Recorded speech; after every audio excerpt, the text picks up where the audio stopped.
What's up, sweaties? It's episode 112 of Collider Heroes. I'm Jon Schnepp. We're going to talk about the world of heroes and villains. Let's get right into it. Right over here, we've got Robert Meyer Burnett. Well, hello, everyone. How are you? How many times have you all seen Wonder Woman now? I've seen it 87 times. No, I've only seen it once so far. Me too. I saw it with you. I'm planning on seeing it at least 2 more times in the theater. You know who else is going to see it again? John Campea. How you doing, guys? I've seen it twice. What? I saw it at the advanced screening, and then I went and saw it in Vegas. Nice. Yes. Better or same second We'll time? talk about that a little bit later. All right. Well, you know what? Let's get right into it. Wonder Woman, it seems to have cracked the code for the DC cinematic universe. Or Codex. Yes. Well, we're going to get into that Codex. Sir. It's a massive hit, both with critics and fans around the world. Wonder Woman's got hit that sweet spot that almost everyone is saying. It's harkening back to the classic origin stories of Superman and Captain America while maintaining a cinematic feel-good vibe to it. Tonally, it's smooth. Patty Jenkins' direction is really a marvel when you behold it. It's keeping the pace of the action film while injecting the emotional resonance that we really needed to side with this warrior's passion that's basically love is all that matters. And it's worth fighting for. Let's talk about Wonder Woman and what our reaction to the phenomenal over $100 million. We're not even talking worldwide, just here in the States. Robert, what are your thoughts about that? Well, you know, I love the film. And what I really liked is how the economy of explaining away questions I've had in my mind about the character for years and years. Like, I've had a debate about Wonder Woman's sexuality for years. Like, on Paradise Island, on Themyscira, it's like, but if you have an island of all women, you know, there is no gender problems. It's just, and when she said... Careful. Well, this isn't... Just be careful. Small. No, this is small. When she said, I've read the 12 volumes of whatever book and I know everything there is to know about pleasuring, and, you know, men aren't very good at it. Mm-hmm. I was like, that's all you need to say. And I was surprised that they went there. And also, another thing I loved about the film that I thought was great was the language. How she's like, I speak 400 forms of language. Mm-hmm. And then our Native American character, Chief, his first lines to her are in his native tongue, and she gets it. I thought that shows overall how great the thinking behind this movie really was. How they expanded the mythology, they answered questions people might have had in their minds. It was done in a very mature way. And it was just, to me, it felt like there was real intelligence and thought behind the film. And I think I credit Patty Jenkins for that, because in the case of Chief, she told the actor, wear what you want. You know, bring on some kind of flourish to your Native American heritage, because he is a Native American actor. And I think that kind of thinking is what made the movie across the board what it was. I think those kind of decisions, starting from the top down, permeated that film. I mean, the fact that you use real athletes as the Amazons. Sure. I mean, it really gave the film an authenticity that I think we don't see in these. I mean, how authentic can you be in a superhero movie after all? But this movie had that. Well, I'm glad you brought that up. I mean, Patty Jenkins, a lot of people are making a big deal about her having not directed a film in over 8 years. 12 years, sorry.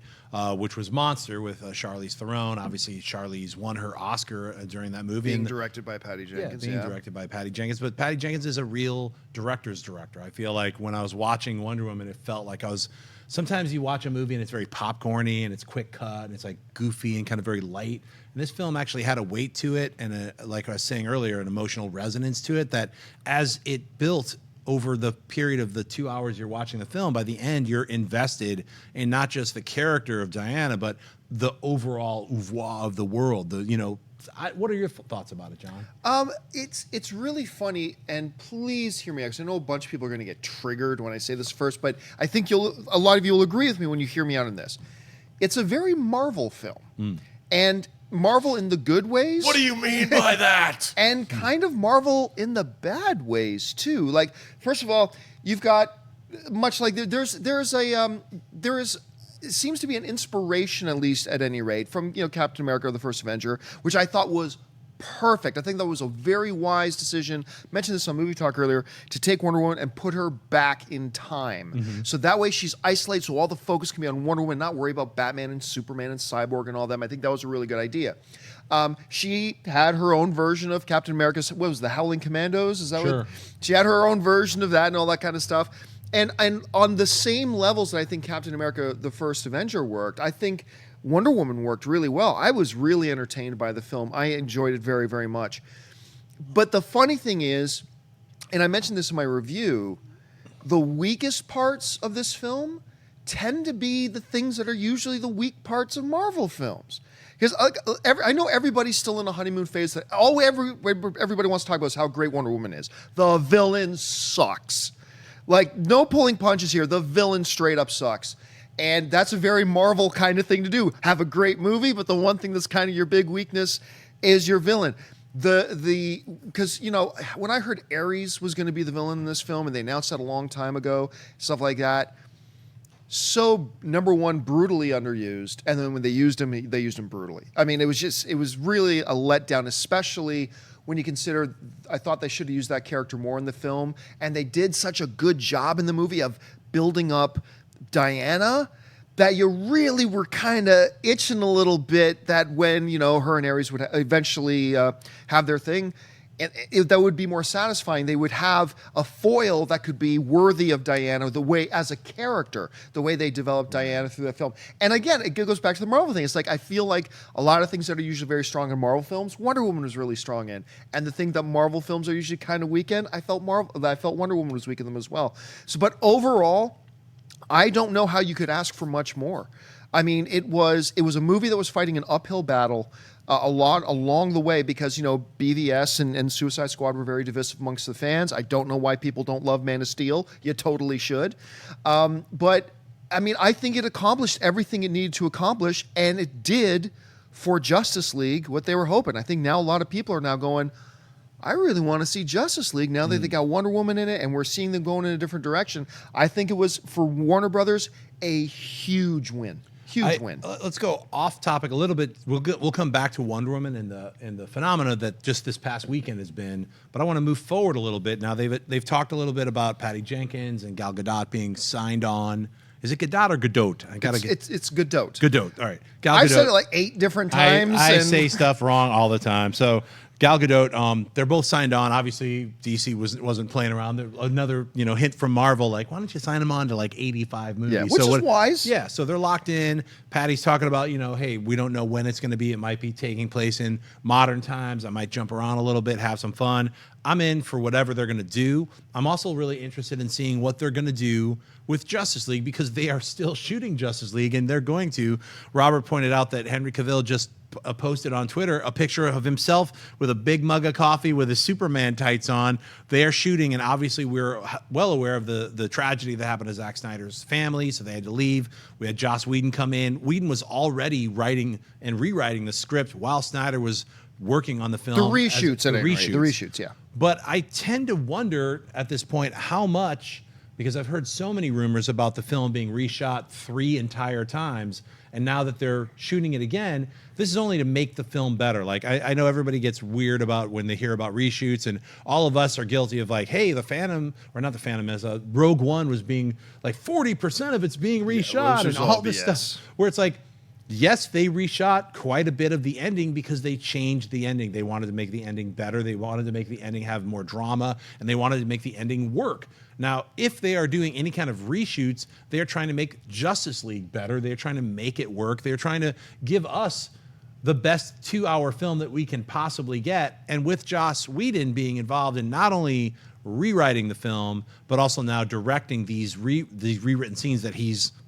remaking part of the film. And though everyone's walking very gingerly around this and not saying that, that's what's happening. When you have someone who's of the caliber of Joss Whedon, he's not just like, I'm just buttoning some stuff up and he's rewriting and redirecting the film. And that's basically what's happening when you rewrite and redirect a movie for 2.5 months, because that's what these reshoots are. What are your guys' thoughts on the reshoots and the rewrites and the remaking of Justice League? And with that being said, are they going to be adding more? I would tend to say yes, of Wonder Woman in this role. Let's start with you, John. I don't know how much. I mean, okay, look, first of all, it's like everything else with reshoots. I mean, when you get into these big budget movies, Kevin Feige put it best. It's every filmmaker, once they watch their film starting to piece together, they wish they could do other things, but they don't have the budgets to go back and reshoot. And Kevin Feige, as he often says, you don't really know what you have until you can sit back and watch it on a screen. And that's why, with Justice League, these reshoots were always planned. It's the same thing with Rogue One.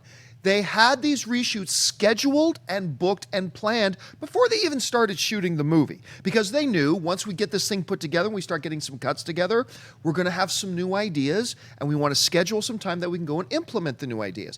Zack Snyder was working with Joss Whedon while Whedon was helping him pen and script out. And from what I understand, Zack Snyder came up with the scenes that he wanted, and then they went to Joss Whedon to bring him in to help script those. Now, Joss Whedon has done this a lot with the Marvel Cinematic Universe as well. Things like Thor: Dark World and one or two of the other films, they would fly him in to punch up some writing and make it better, make it tighter. And a lot of the best moments, and there weren't a lot of them in Thor: The Dark World, were the scenes that Joss Whedon came in and did. And, Warner Brothers was very, very clear when they said, look, yeah, Whedon's coming to direct these reshoots that we're doing, but it's all according to Zack Snyder's blueprint. It's all according, we're not making a different movie. It's what Zack and Joss decided on, and we're not introducing new characters. But I agree with you in the sense that at this point, they have an opportunity.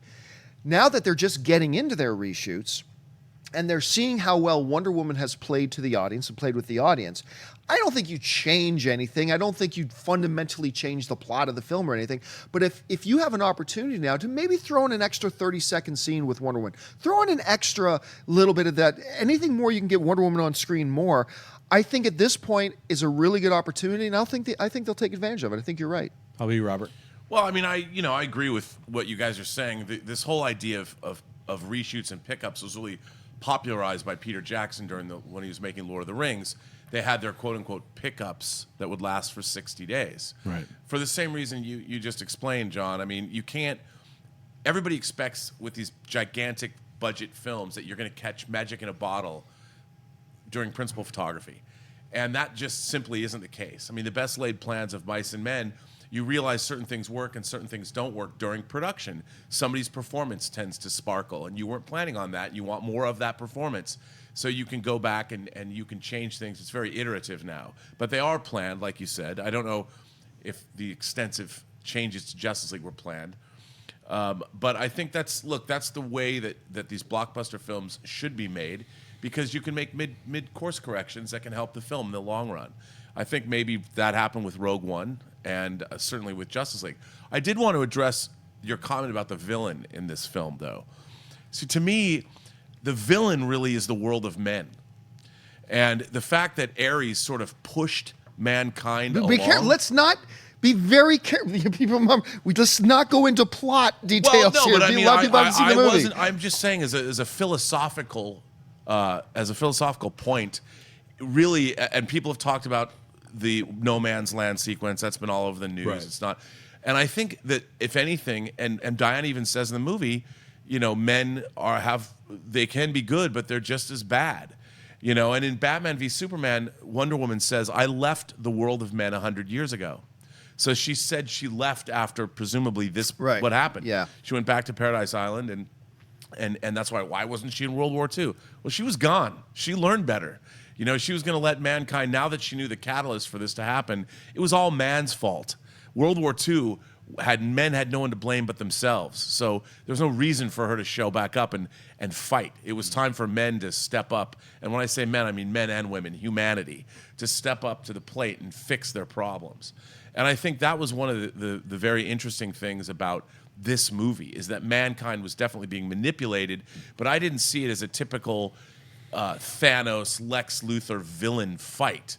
I saw it as a woman who was finding a new world that she'd never been in before, and she had to deal with what she found there. So it's not a typical story about a superhero fighting a big bad, as it is a superhero sort of going in. And I mean, I was really surprised at how emotionally impacting the end of the movie was. I was more emotionally impacted by this film than I have been with any movie in the Marvel Cinematic Universe, as much as I love it. I mean, the end of this movie really packed an emotional wallop for me, and there were times when I was really affected by it. And I thought the relationship she had with Steve Trevor was very genuine, and they handled certain things in it that they could have really played up. They happened, but it was done in such a way that it was very affecting, and I wasn't expecting that. I think a lot of people... I will argue and add a little bit to that without any spoilers. We could take the spoiler thing away. Just kidding, I'm a spoiler. No, I'm not. Take it away. All right. So without addressing anything, that happens in even Act 2 or Act 3, I found that I kind of agree with the weaker villain thing, only because you didn't get enough of the context of what drove or drives Ares, I feel, personally. And that they're in, and also the connection with Wonder Woman. There's a lot of things that happen in the story that you'll see when you see the movie, I felt was not connected enough. That if I totally agree. If some of those connective tissue elements were put in Act 2 instead of some of the kind of subterfuge that they added in Act 2 to make this kind of big reveal, which ultimately is not that big of a reveal. It's a reveal, but it's like, oh, okay, as opposed to, whoa, it's not like Darth Vader. Spoiler, put that up. Darth Vader is basically Luke Skywalker's dad. I don't know if you guys knew that. No way. Yeah, it's freaky, dude. It's impossible. Jump. Yay! So anyway, it's not that kind of a big spoiler, but you'll see when you see the movie. It's like, I think there's areas for growth. And that's the greatest thing. When you have a movie that is this impactful, this amazing, I got emotional in the movie as well, mainly through the relationship between Diana and Steve. And that really was mainly because of the acting of Gal and Pine. I believed them. I really felt like they had a connection there. And so you got to give the props to Gadot, to Pine, and to Jenkins for making such an incredible, amazing film where a lot of people had a lot of issues and doubts with a Wonder Woman movie. It's taken 75 years. I cannot wait to see a Wonder Woman 2. Let's move on to, what we're going to see? A number 2 and a number 3 and number 4 and number 5. An unending amount of seasons for Netflix's superheroes. That's right. Daredevil, Jessica Jones, and Luke Cage are back next year in 2018. So Iron Fist is already out, and The Defenders and The Punisher are both dropping later this year in 2017. Netflix has just officially announced the return of Daredevil Season 3. Jessica Jones and Luke Cage are both getting their own second seasons. It's all happening in 2018. Now that they're officially doing 3 series a year, what can we expect in these coming series and the future of Netflix's Marvel world in general? I mean, because right now, Netflix's Marvel world is really tiny. It's Hell's Kitchen. It's very, when you're talking about the Avengers or any of the big movies, they're all over. They're global. They're they're cosmic spanning adventures. Obviously with Avengers Infinity War, Luke Cage, Jessica Jones, and Daredevil. Obviously we're going to see what happens in the Defenders. They're all going to hang out together and make a little group, but they're going to be basically, we know they're going to be fighting ninjas. Come on. It's not like there's going to be there's a giant cosmic creature. They're going to be fighting ninjas. What do you guys think about the continuing stories, especially with Daredevil Season 3, and what do you want to see out of it? Let's start with you, Robert. Well, I've always said that there's nothing that can't be made better with the application of ninjas. So I'm very and much bacon. Ninjas and bacon make everything I'm better. very much looking forward to fighting the Hand. You can't. Look, Frank Miller's been doing it for years. Why shouldn't they? I can't wait. Bring the Hand on. Bring back Elektra. I can't wait. But, again, it's kind of interesting. How long will it take to really clean up Hell's Kitchen? How many villains are going to hang out in that part of New York? Let's move uptown. Why? Let's go down to the financial district. There's got to be some shenanigans happening there. But, no, I think these characters, look, I thought Jessica Jones was really the story of a woman who was being victimized by a horrible rapist stalker. And I think that sort of every woman can relate to dating a douchebag in her life and not being able to get rid of him. And that's kind of what even though it was super heroic and people had powers, that's kind of what was going on in that story. And then, Luke Cage was really about cleaning up the neighborhood. What responsibility do you have to your neighborhood? Right. Which I thought was interesting. I liked that element. Daredevil is kind of the same way.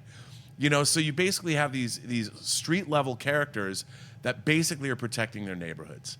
And there's always going to be some idiot who's going to do something to your neighborhood. And I like that because we all can be protectors of our neighborhoods. These are the people in our neighborhood. That's kind of, and I think that in a way, that's kind of in terms of imparting a message to an audience, that's a good thing. Definitely. I don't want to see Luke Cage in space. I don't want to. Do I. What's he going to do against Thanos? All right, so let's, John, I want you to chime in, but we're going to address the elephant in the room, which is Iron Fist. But what do you think about these other characters? Okay, I'm very glad that they're getting Season 2, especially Season 3 for Daredevil. That I've been waiting for. I'm going to admit something making me very unpopular with everybody. I think a little bit of the shine on the Netflix world has come off a little bit, because Daredevil 1 and season 2, to me, just awesome, cannot miss TV. For me, Jessica Jones, while it was amazing, everything you described, Robert, the concept of it was so amazing. Let's take an approach to a superhero film where the superhero has actually been victimized, and the superhero is trying to deal with the types of issues and things that other heroes we don't see them dealing with. I thought the idea of it was brilliant. I just didn't find the execution of it and how they actually then executed it on screen was very compelling, and for me, it was kind of boring. I didn't like Jessica Jones. Then we move on to Luke Cage. The first half of season 1 for Luke Cage for me was like Daredevil. It was can't miss TV. And then let's put up a spoiler thing. But once Cottonmouth goes, the show went to me. It really fell off. And then Iron Fist, which there are things about Iron Fist I liked, but I really wish I could get those 10 hours back. Oh, dude, the drunken fist fight, the drunken master, that's a lot of fun. Like, so Iron Fist, I didn't do any official reviews for Iron Fist, but my review is like, skip the first 5 episodes completely and just start with episode 6, and you've got a good series, because you don't need to see. Those first 5 episodes are so filled with boring exposition and other people saying the name Danny Rand. It's like I could not believe I could barely stay awake, and I was like, in the middle of the day, I was like, I'm out of my mind, listless and bored, trying to get through the first episode of Iron Fist, and I felt that way every single episode until we finally got. Well, look at it this way. There's 1 or 2 kind of cool action set pieces that happen in between those 5 episodes. There's some very good action sequences. No, I know. Absolutely. So I'm not going to say that. There's a few sequences within that 5-hour stretch which are worth seeing. Hopefully somebody's posted that on YouTube and you could just cherry pick those episodes or those moments from those 5 episodes. But they got some work to do with the writing, and if they're going to do an Iron Fist season 2, they've got some heavy work to do, especially in the writing department. And I completely agree with you with Luke Cage. I mean, the second half of Luke Cage just fell off hard. And I'm talking about, I loved the first 6 episodes of Luke Cage. Yeah, I thought it was just fantastic. Awesome. I mean, and it was like, I'm watching a different show. And I feel like they concluded their story arc in the middle of the series, and they're like, well, now what do we do? And it's like, I'll get that. It's like, no, I know. It's like, but I mean, that the one thing though that really makes me happy about hearing about 2018 is this. I get the feeling that the folks at in Perlmutter's Marvel and Netflix have kind of recognized that and said, you know what? Let's not rush to have something out at the end of 2017, whatever. Let's refocus. Let's remember what worked for us so well, the elements that we used and the philosophies we used in Daredevil, and then and how we executed, and let's try to carry that all over now and have a much better 2018. So it actually is encouraging to me to see that didn't have to rush any more out for this year. 2018 is going to come. I'm hoping they're going to right the ship and get back to that pure brilliance. Because, man, it just remember that moment. It used to be that hearing that Luke Cage was about to start, or Jessica Jones was about to air, or Iron Fist was about to air. It was like we were counting down the days like it was Christmas. Yeah. And right now, honestly, tell you right now, off the top of my head, I can't tell you when Defenders is coming out. I can't remember because I've lost that feeling, that specialness about these series. Hopefully they can get that back on track. Well, I think, look, one of the biggest mistakes they made was they locked themselves into this 13-episode series order. And I think all of us can agree, none of the Marvel shows, they didn't have 13 episodes of story. There was always filler episodes. And you're like, oh, they would reach this. I never felt that way with Daredevil in either season. But even season 2, I thought that if it was a 10-episode show, it would have had this momentum that would have been relentless. But up would until we the have end. gotten that Kingpin in prison episode? We might not have. We might not have. But like, I think though the Defenders is only 8 episodes. Right. So I think Iron Fist again and Luke Cage would have benefited from the fact that Luke Cage could have been an 8-episode show, and you wouldn't have felt like, oh, well, we got rid of our great villain. I mean, Mr. Ali is an incredible actor, and as evidenced by the year he had last year with Moonlight and everything else. Mm-hmm. And why would you get rid of him? Like why would what? And that should have been. That's what I mean by mid course correction. You're like, oh, maybe it's a bad idea to get rid of an incredible villain delivering an actor delivering an incredible performance. And I think that's been the problem. Now I think they're realizing with Defenders that it doesn't have to be 13 episodes. And if it can be 8, or if it can be 10, or if it can be 6, whatever it needs to be to tell the story that you want to tell, you don't have to be locked in. And I think that's what they've realized. I feel like Daredevil season 2, the first 4 episodes are literally the story of the Punisher.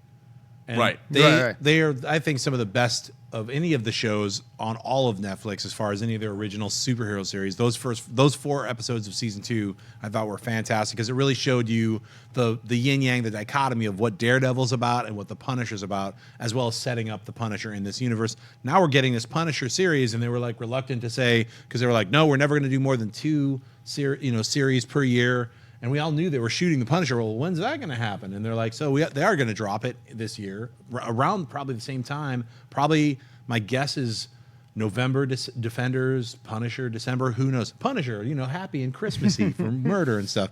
Who knows? But so I would love to see them adopt the 8-episode series, or just. I disagree. Yeah? I mean, look, I think the single greatest season of television, not single greatest show of all time, but the single greatest one season of television to me was Heroes season 1.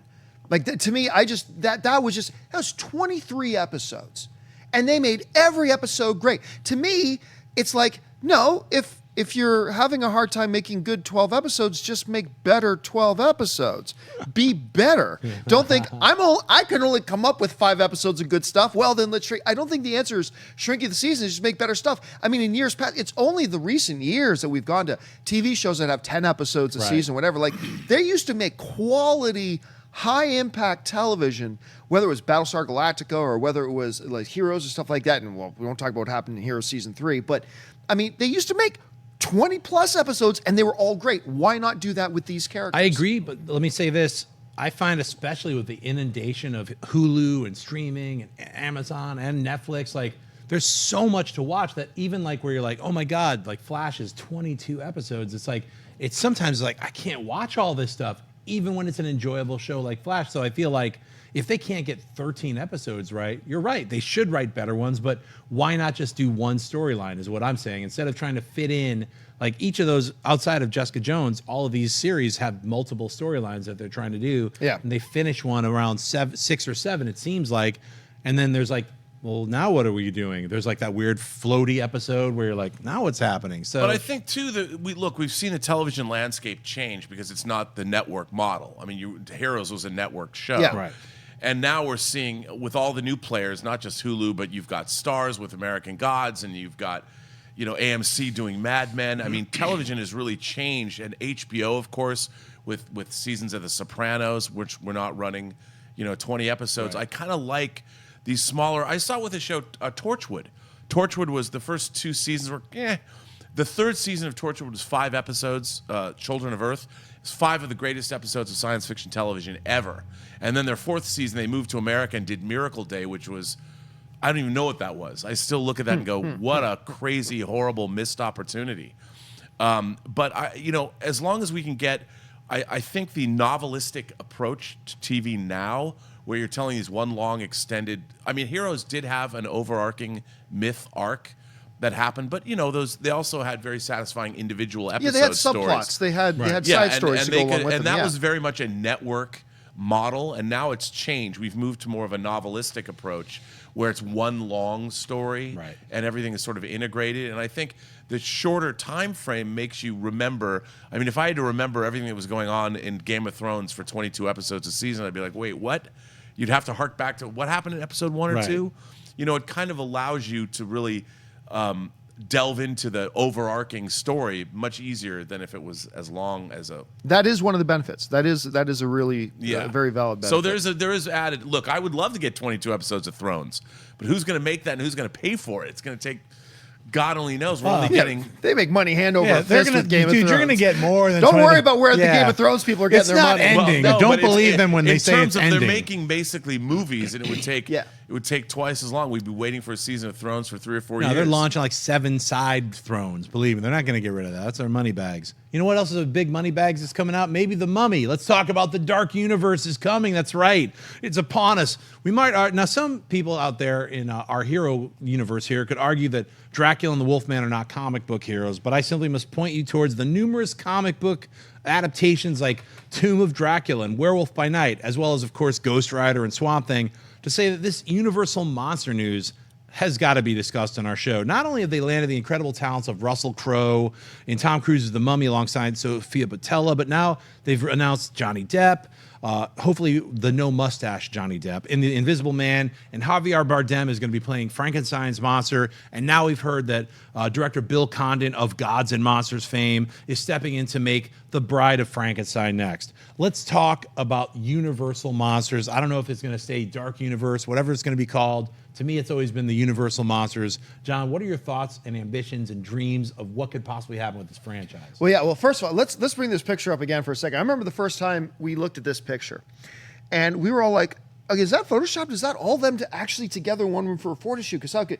And I thought it was a real, just an untouched photo. Bring them in there. And then somebody pointed something out to me.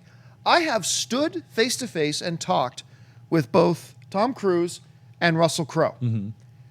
Russell Crowe and Tom Cruise are nowhere near the same height in real life. Like, not even close. So I'll say there's a little bit of shenanigans going on with this particular picture. Okay. Other than that, you know, we used words like, when talking about The Mummy, which is going to be kicking off this new cinematic universe, we used words like curious, interested, Fascinated. That was the word you added to that. And I'm not saying I'm dying to see this movie and to see this franchise kick off. I thought it was a dumb idea at first, but then we started to see that Universal was all in on this. They started adding these incredible in front of and behind the camera talents. So I'm actually going to go see The Mummy tonight. And I'm really curious to see how it's going to be. What I'm hoping for is that, like most film fans, I'm hoping it crushes it and knocks it out of the park and opens up a whole new, different style where it doesn't have to be superheroes, like a new different style of this comic feel cinematic universe where we can get Wolfman and Creature from the Black Lagoon and all these good, cool stories that we could tell on screen.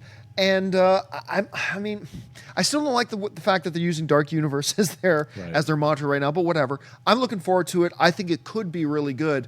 I'll know a lot more after tonight, though. Definitely, and the introduction of the Prodigium. It's like Jekyll's secret, it's the Agents of S.H.I.E.L.D. space, or whatever they're going to call it. That's exciting me. That Russell Crowe is playing Jekyll is, at least to me, like the most exciting thing. Yes. Why has he got that glove on? Is it Hyde's hand? Who knows?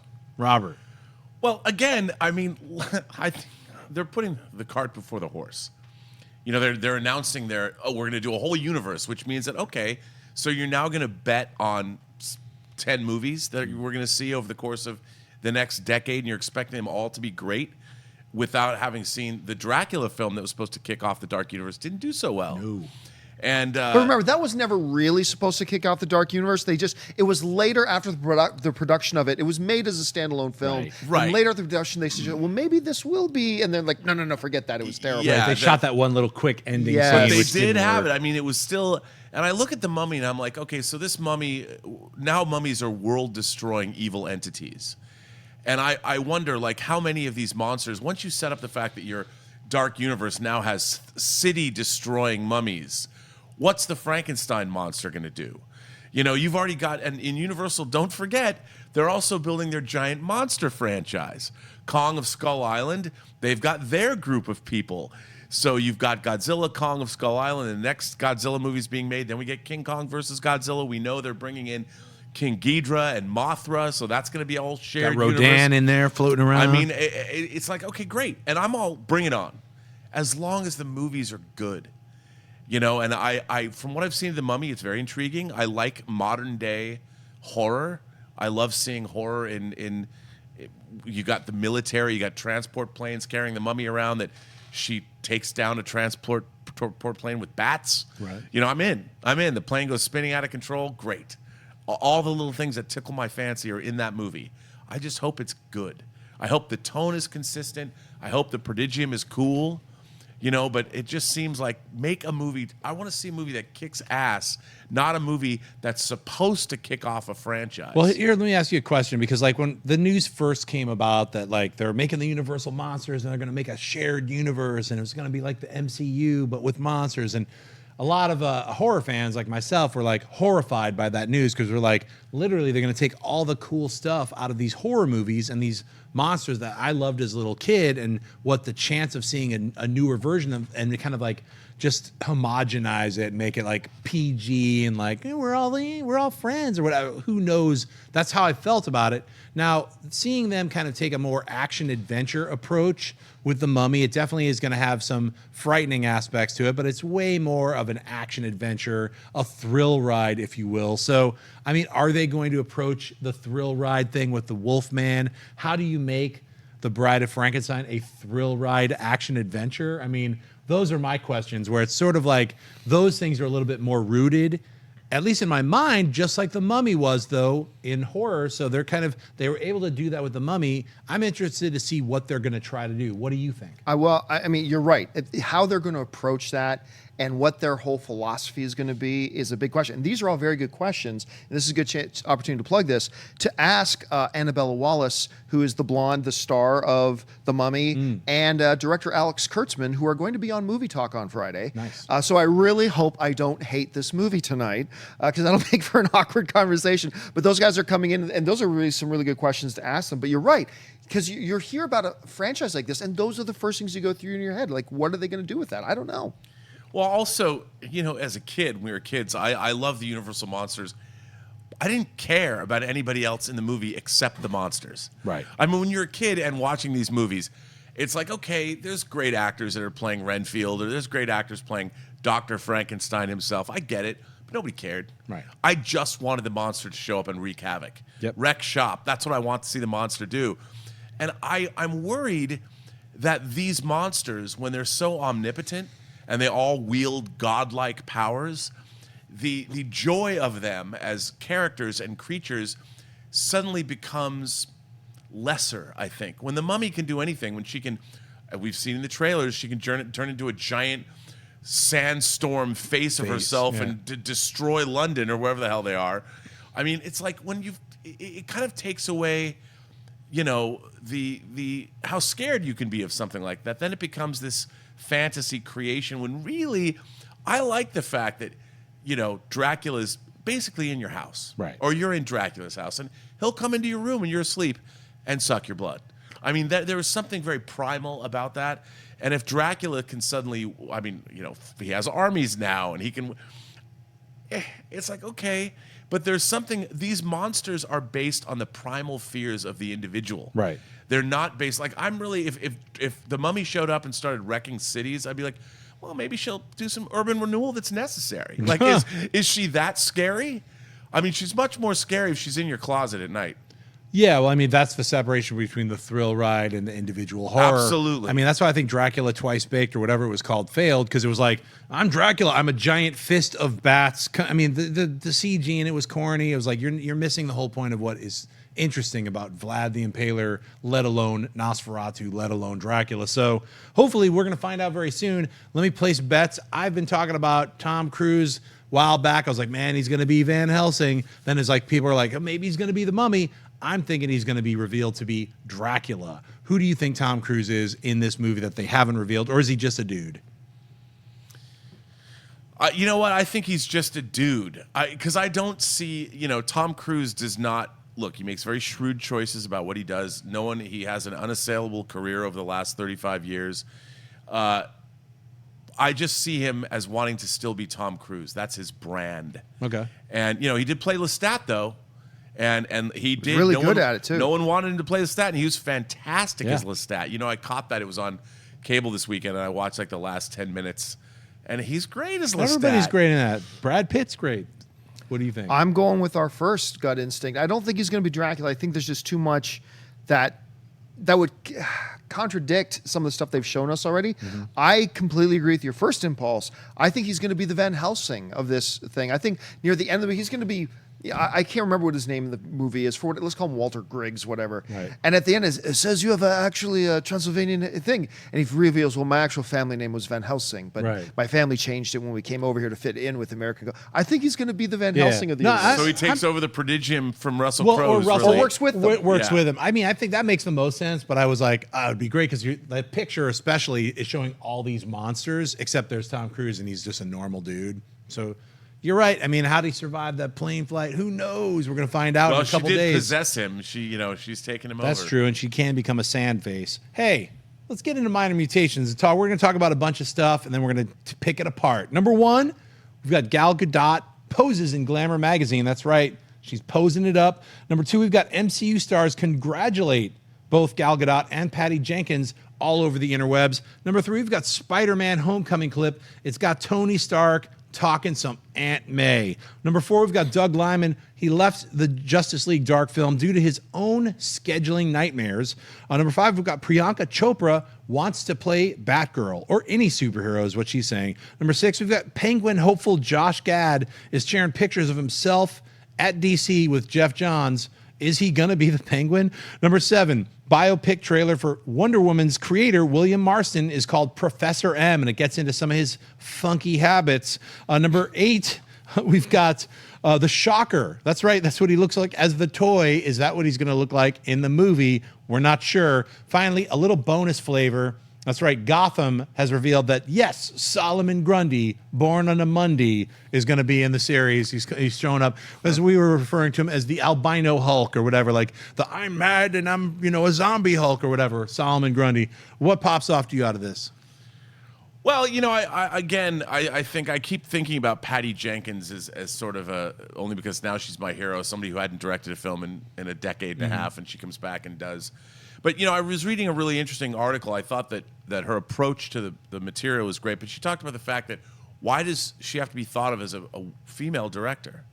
Who cares? She just wants to be a good director. Mm-hmm. I mean, when she made Monster, everybody talked about Charlize Theron's incredible performance when she mutated into Eileen Wuornos, right. And it was amazing. I mean, it was Oscar caliber, and it wasn't like, it had to be directed by a woman. There was none of that talk back then, or maybe there was, but not much. Right. And now Patty Jenkins is like, I joined the ranks of Catherine Bigelow that I can make award caliber movies or whatever. I mean, I would like to see. I don't understand. I've never really understood the gender discussion when it came to, like, when I read books. Like, I don't read a book and go, oh my God, Donna Tartt wrote The Secret History, which is one of my favorite books I've ever read in my life, and she's a woman author. I don't think that. Emily Bronte, I don't know, whatever. I mean, I don't think anyone's ever thought that about authors. Well, unfortunately, our world is screwed up, and there's a lot of bad things and bad thoughts. So luckily, it's being addressed, and hopefully we don't have to talk about it like that way. I'm not referring to her as a female director ever once in whatever. I mean, none of us are going to refer to it like that. So the less we even bring that up, I think it's just important that we've got someone who's an incredible director to handle this property. But I mean, one of the frustrating things about all that is this. And look, I don't believe at all in the whole notion that female directors should be given special advantages over anybody else. They shouldn't be. However, Patty Jenkins had a man directed Monster and directed their lead actor to an Academy Award win. That actor would have had more films and been given more opportunities between 12 years ago and now. And it is only because Patty Jenkins is a woman that she did not get that same opportunity. A lot of times I agree with you 100%. Yeah, I mean, that's the thing. It's not about thinking, women should be given special treatment. No.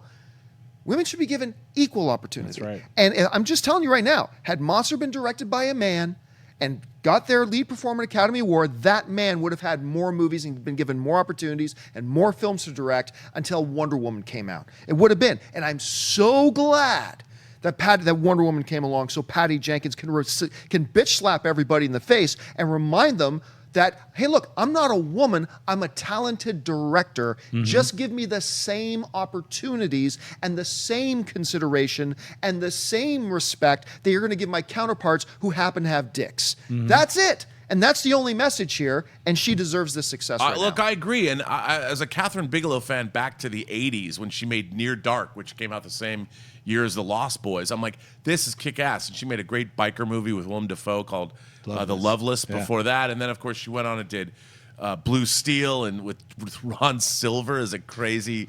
And Strange Days. Strange Days, which is an amazing science fiction film, married Jim Cameron. Now she's an Academy Award winner. I think that... look, it's great that we're having this discussion. By the way, to say something else about Minor Mutations, I don't want to see anything more about Spider-Man Homecoming. Can we have a moratorium, please, on Spider-Man Homecoming clips? Do we have to see anything more about it? I agree 100%. I said this earlier today on Movie Talk, is Sony constantly, with The Amazing Spider-Man 2, I felt like they released 78% of the movie before it ever came out, but it was just like a highlights reel where you kept seeing the same stuff, but then here's some new footage, here's some new footage. I'm like, look, you got everyone. Everyone wants to see Spider-Man Homecoming. It could almost be the reverse if you keep showing too much. People get fatigued and feel like they've already seen the movie, and it could actually hurt your box office. I feel like, look, there's a fine line between where you show a little bit and you show too much, and Spider-Man Homecoming is starting to, at least for myself, hit that too much button. I don't know how you guys feel. Please chime in on the comment section. Let us know. One more thing I want to mention on this topic is you brought up the Josh Gad situation. I'm going to say this. I have, ever since Gad's been doing this little thing, I'm like, I don't want Josh Gad as Penguin. That to me feels like a different kind of Penguin from a bygone age, not a modern, like no man's land kind of Penguin that I want. But I'm going to check myself a little bit here because the trailer for Murder on the Orient Express just came out, right? Josh Gad's in there, and maybe after we watch Murder on the Orient Express and we see him in just that kind of a role, maybe that'll change our perception a little bit. So I'm curious. I was also in the same boat as you, but I'm like, hey, look, every actor has their own abilities, and I wonder what Penguin we're gonna get if we we don't even know yet. Yeah, we don't know what kind of version. I don't think he's gonna be the flipper. I'm from the sewers Penguin. It's gonna be a different Penguin. So, I mean, what are your thoughts? Well, I don't know. Does Josh Gad belong in a Batman movie with Ben Affleck? I don't know. I think the real problem that I've had with all the superhero movies that are unsuccessful, like we talk about Amazing Spider-Man 2, is the tone. Right. And when you have a villain that is diametrically opposed in tone to the way the hero is being portrayed, like we had in, I think, Amazing Spider-Man 2. When you're looking at Jamie Foxx playing Electro and it looks one step away from Joe Schumacher, I mean, you're asking yourself, I hope that these movies are cast properly. And I like Josh Gad as a performer, and despite he had a small role in Beauty and the Beast, but he was great. He was great in that role. And give me a Heath Ledger as the Joker. Somebody out of left field that you don't expect, who takes the role and turns it into something transcendent that we've never seen before. Josh Gad looks like exactly the kind of person that we would expect to play Penguin. He even looks kind of like the Penguin in real life. Right. I would hope that there's a little bit more out-of-the-box thinking.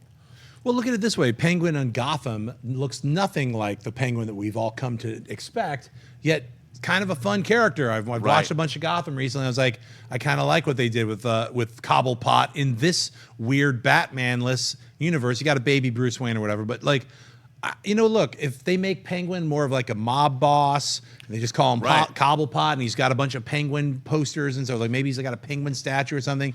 As long as they make him cartoony, and maybe he's not the main character, who knows? I kind of trust Matt Reeves to do something cool. Absolutely. So we're just gonna have to wait and see. You know what? All right, let's move on. I do want to pimp my book a little bit. Go to Kickstarter. Check out my Isolated Mutations of the Assembly Line Baby. We're in the last week. If you want to help me get this weirdo book that I've been working on for like 25 years, it's a bizarre verse novel. Check out the Kickstarter link. You won't regret it. It's totally weird. I can guarantee you that. Let's get into Twitter questions. We're gonna pick some live Twitter questions in the next few minutes. We're gonna pick like 4 or 5. We're gonna rocket through the ones I picked out this week right now. But send in some Twitter questions if you're watching live right now. First off, we got Alec Moscow asks, any thoughts on the new DC intro? Shows everyone from Justice League, and then you also see Green Lantern. Now, it only happens for a millisecond in the opening sequence of Wonder Woman. It's got the DC and all this stuff, and you see Superman and Wonder Woman and Batman and Green Lantern and Flash, and then it pulls out, and it's like it flares out into white. But like somebody was like snapshotted, or I don't know how they got that picture, because it's literally 2 frames. But it's got this row of all these characters, and somebody was like, I'm going to label every single one of them. And someone like online, you go on Twitter, just find like super nerd labeling system or whatever it's called, this picture, they labeled everyone. There's Zatanna, it's like, there's Solomon Grundy. Now, did you look at that one that's got the labeled picture? That's right, nerd, you did too. Of course I did. Yes. And look, I like that opening. I think it was great, and a lot of people, the Marvel Cinematic Universe Marvel and DC have kind of had this, and Marvel did when they adopted, I think it was in front of, Ant-Man the first time we saw the characters, the actual characters? Yeah, totally. And they changed that. Was it? It might have been later. But seeing that logo, it's great. It reminds you of, there's a whole universe of possibilities. Like, this is a never-ending cornucopia of story and characters that we can see. So I love that. I thought it was really cool. And, I don't think we're going to get... who knows? Maybe if they make Dark Universe, we'll see Zatanna. Right. Hubba Hubba. Right. You know, who's going to play her? But bring it on. I mean, it doesn't mean that they're going to go adapt everything. I'm still waiting for Atari Force. That's never going to happen, but I can dream. Gotta say more excited. Don't say like Atari Force. Be like Atari Force. I love and bring back Jose Luis Garcia Lopez. That's And let me right. write it.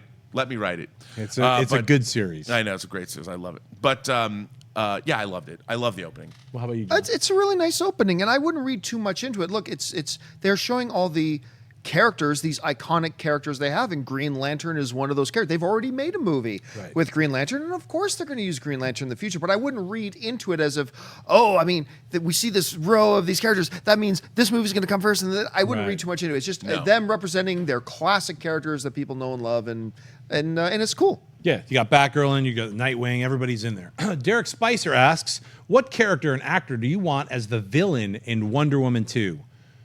So I was looking back and I was like, well, I mean, you could definitely have someone from Themyscira be a villain on Amazon. Yeah. They've done that with plenty of different characters. Yes. Artemis. Maybe make Artemis. I wouldn't be mad at that. I love the character of Cheetah. I don't necessarily know if I need to see a full-on like Island of Dr. Moreau version of Cheetah. I would like, what are your guys' thoughts? Well, I agree with you. I mean, I think that there should be a political schism, on Themyscira. Which they've done in the comics before. Right, they've done that in the comics, and it's been great. And I loved, the Amazons going up against the Atlanteans. I thought that was awesome, in the Flashpoint universe that are all fighting. I think that would be really interesting now that maybe the next movie is about why we didn't see Diana in Men's World for 100 years. Maybe when she went back to Paradise Island after World War I, they realized with the contact with the outside world that the island's in a state, it's a mess. And you have factions, and maybe her mom's, maybe Hippolyta is going to be deposed or something, and there's all kinds of Thrones-esque intrigue going on. And I could see that because, everyone talks about, we talked earlier about these disappointing villains. Well, once you have a world-threatening villain, you're going to have a battle and our hero's going to win. That's just what's going to happen. Right. So there's not a lot you can do unless you make the battle personal and make it emotionally resonant to the character themselves. I love that. I would love to see that happen. So I honestly don't think Diana's gone back to the island. I don't think she has. Yeah, I think they're going to make a big deal out of it when she eventually does. Because we know her mother is in Justice League. She's listed in the credits. Right. So at some point, she's got to go back. And we'll see that. As far as the direction they go, I mean, I really don't know. It's kind of like I said about Marvel films. It doesn't matter who the villain is in a Marvel film because they're just there as a plot device. Marvel likes to focus on their heroes. And I have a feeling they're probably going to do the same with Diana in the next one, which is not necessarily a bad thing. That can work really well. It has worked very well for Marvel. But Ares, that's the guy. I mean, really, if you think to me about who would be the ideal foil in a modern cinematic context for Wonder Woman, Ares. And they've already blown that load. So, but for those of you who may not know, there was a storyline in the comics for a while where Diana wasn't Wonder Woman. Right. She actually became a biker chick with black tight leather shorts and stuff like that. But she lost the title of Wonder Woman in combat to another Amazonian named Artemis. And for a while, Wonder Woman was this character, Artemis, kind of like the Nightfall series when Azrael was actually Batman for a while. There was a while there when Artemis was. And so if they want to play with it, take some liberties with that lore and have a rogue Amazonian who is incredibly powerful for whatever reason, so that brings more of that, what you were referring to, Robert, like some of that, a little more dramatic intrigue and have some more dramatic tension to go with it. That could be a winner. Well, I'd also like to see what you just brought up because that would be the yin yang, which always works the best, where you have an Amazonian like not coming out of Themyscira and seeing the world perhaps filled with like, I want to be there as a beacon of hope. Perhaps it's like, I am going to crush all of these evil men myself. I mean, when you think about the reverse angle of what the Amazonians could actually, upon seeing the grossness of our world, they're like in a paradise island. So there's a lot to explore. I hope we're going to see it very soon when they announce Wonder Woman coming in 2019 or whatever. Eric Metz asks, is there a chance with the amount of comic TV shows that casual viewers will feel overwhelmed and turn away? Well, of course there's a chance that could happen. I mean, is it going to happen anytime soon? No. Why? Because we're living in a golden age of amazing television where the amount of TV that doesn't suck is better than the amount of TV that does. So I feel like, at least with the series that we've been able to get over the last few years, whether you're talking about Preacher, whether you're talking about Legion, whether you're talking about any of the CW shows, they're hitting on all cylinders are firing off. Netflix, what are your thoughts, John? When is too much too much? Well, if I reflect, we have Law and Order Special Victims Unit, Law and Order Elevator Cops, NCIS Los Angeles. We have Chicago PD. When are people going to get turned off of police on TV? Never. Yeah. Here's why. I'll just use this one. Okay, so because here's the thing. The genre, if you will, the opetics genre is whether it's superheroes or cops or private investigators or a family living in LA. It's just that's the container. There's your overall kind of thing. It's the container of your story. What really matters about whether it's good or not and whether or not people are going to tune in and watch is what do you fill that with? Because for a long time, TV stations have been making cop shows, but they make sure, well, some have failed, but a lot have been very successful and good because they fill those shows with good characters, good stories, good dramatic progressions. And as long as they keep doing that, cop shows will go on forever. If the superhero TV shows just become about being a superhero TV show, it's going to die pretty quick. But if you take your superhero container and you fill it with stories, with great characters, great stories, great dramatic progression, you keep doing that, then it doesn't matter whether it's a cop show or a superhero show or a private detective. It won't matter as long as you keep telling good stories. And as long as they do, it's going to be fine. If the superhero genre dies, it won't be because there are too many superhero shows in the genre. It'll be because they stopped making good television that people wanted to tune in and watch. I love that answer. I have nothing to add to that. That's a good answer. The only thing I'd like to say is there are no casual viewers anymore. I mean, if you're 16 years old and you just got your driver's license, for a third of your life, the Marvel Cinematic Universe has existed. Right. Or 2/3 of your life, for 10 years now. And I don't think that there's anywhere in the world you can go. Everyone knows that Peter Parker is Spider-Man. Right. Even my mom does. So I think that we live in the post-geek singularity, and there's not a lot of people that are casual viewers to this material. And I think the one thing that this material has going for it ultimately is that at its core, superheroes are sort of joyous. That at the end of the day, you watch all of the CW, DC shows, they put a smile on your face. How police procedurals, I mean, you watch SVU, my God, talk about dark, depressing, horrible tales of evil being perpetrated on other human beings. And that's a wildly successful show.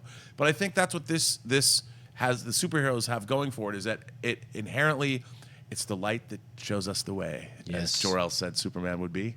I like that answer as well. Gabriel Gerardo asks, seeing Wonder Woman look at Lois Lane's reaction to Superman's sacrifice in BVS, I can never look at it the same again. I guess he's talking about after having seen Wonder Woman. We're going to get into spoiler territories, but I'm not going to answer it. I'm just saying I would agree with you. What do you think? As far as having seen Wonder Woman, now how do you see BVS? Well, I just watched the end of it again, caught it yesterday, not of the Ultimate Edition. I wasn't watching my Blu-ray, but There is a moment where Wonder Woman is looking at Lois Lane and she kind of turns her head and she knows exactly what's going on. And I was like, wow, there is more resonance to the end of this movie than there was when I first saw it. I mean, it wasn't there intentionally, I don't think, but now it's definitely there and it works. John? It adds to the Hasn't film. changed shit for me. I thought it was a great ending when the first time I saw it. I still think it's a great ending. Seeing Wonder Woman didn't change it one way or the other for me because I thought it was a terrific ending originally. Well, I mean, her look, she gives Lois. But I got it. I got what Zack Snyder was doing. I don't think. I think you got it too. Like the first time we saw it, we understood. Yeah. I mean, yes, by now watching Wonder Woman, now we have a little bit more background and context, I suppose. But I thought that scene was so perfectly played out that we knew what was kind of going through Diana's mind in a general sense. Right. And her emotional response to it, to seeing Lois and the death of Clark and all that kind of stuff. And I thought it was a really well done scene. Yeah. I liked it too. You know what we're going to do? We're going to rock through about 7 of these Twitter questions you guys just posted live. Let's answer them really quick, starting with Brick Salon. You got a Brick Salon, I'm murdering your name. You got a cool name. It sounds like you're from a different planet. Is there a chance of Sandman appearing in Lucifer's television show for season 3? John? God, I love that show. That would be a great addition. I hope so. Robert? No! Don't do it! Please. In hell is when that's going to happen. I don't think it's going to happen. Tyler Pignator asks, when do you think we'll see Captain Marvel, whether it's an actual scene or a post-credit scene? John? I think it'll be an actual scene. I have a feeling they're going to introduce her in the first Infinity War movie. Robert? I agree. Yep, I agree with you. The Sweaty Nerd asks, have you seen the Tom Holland video of him visiting the Children's Hospital as Spider-Man? It's so awesome. I did, Sweaty Nerd. I loved it. It's very touching and moving. He visits a children's hospital where a lot of kids are really sick, ages from 3 to 10. It's like him showing them how his webbing works. He comes in as Spider-Man doing backflips, takes his mask off. If you want to get emotional, watch that scene. Tom Holland's only 20. God bless that guy. What have you guys seen that footage yet? I feel the same way. I mean, it's great. Look, Chris Evans and Deadpool. I mean, didn't Ryan Reynolds did similar Chris things Evans too. Yeah. But in watching, I'm becoming more and more of a fan of this Tom Holland kid. Like, just watch that YouTube video of him doing the Rihanna lip sync, and you see how fearless he is Yeah. to just go out there and entertain people. And then you see stuff like this. How can you not be a fan of this kid? This kid is awesome. Yeah, I think he's amazing. Ethan Canistra asks, do you think we could see the Marvel Universe do a soft reboot after Infinity War? Maybe recast some of the major characters? I'm kind of in the mindset where I think that is what's going to happen. I think whatever that fourth Avengers movie might be like the shattered remnants of whatever's left from dealing with Thanos. What do you guys think? I think the fourth movie is going to be Avengers Disassembled.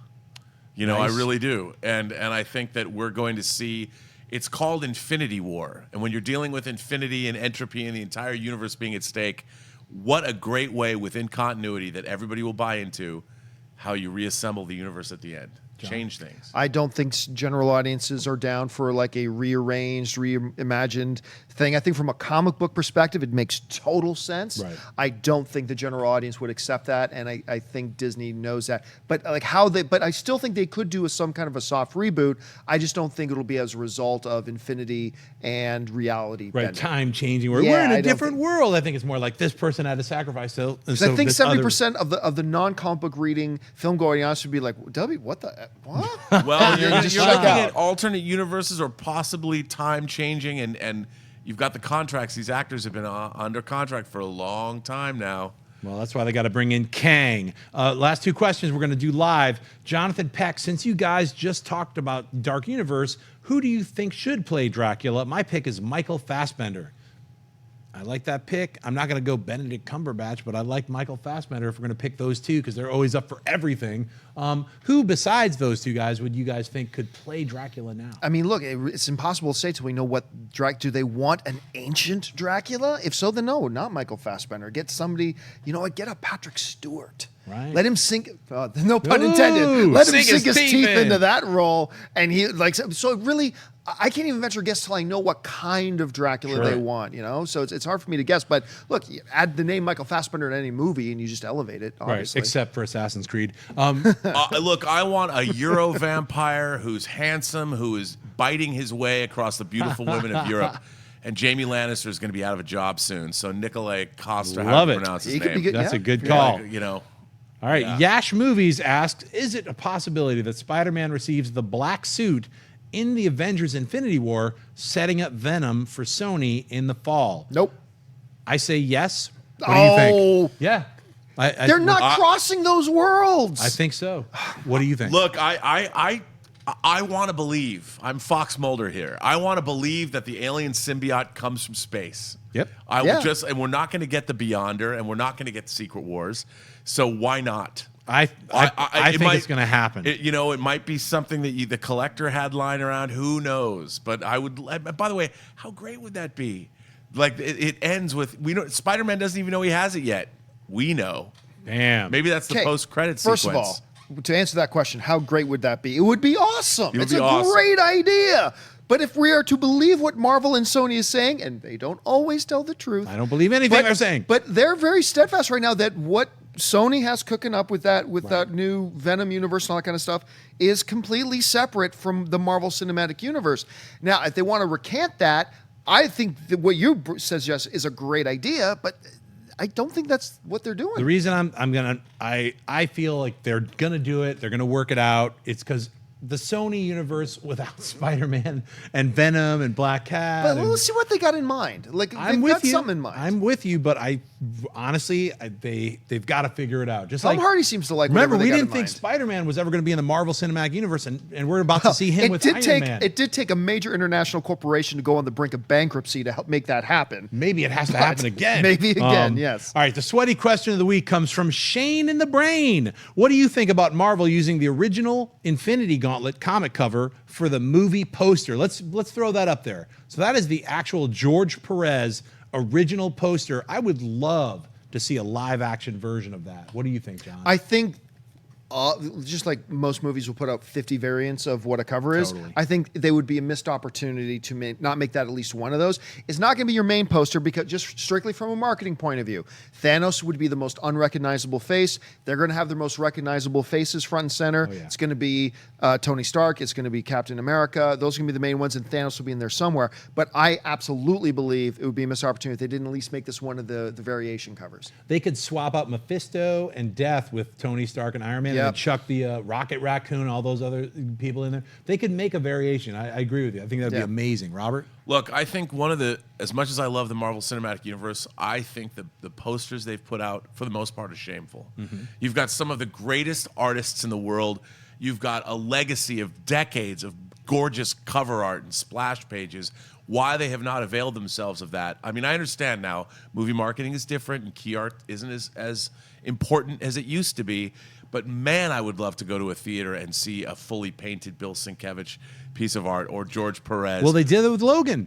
Bill Sienkiewicz did a full cover. They a did full that poster. they did that with Logan. I mean, and the Japanese poster, the artwork they did for the Wolverine was very cool too. Why not just do that? Why not put out a variant where they have comic artists doing movie posters? I certainly hope that they are listening to us and they do that. I'd love to thank our guests. Robert, where can people find you online? You can find me on Twitter at Burnett RM. You can find me on Instagram at RM Burnett or on Facebook at Robert Meyer Burnett. Awesome. John, where can people find you online? You guys can follow me on Facebook and Twitter and all over the internet simply at Jon Campea.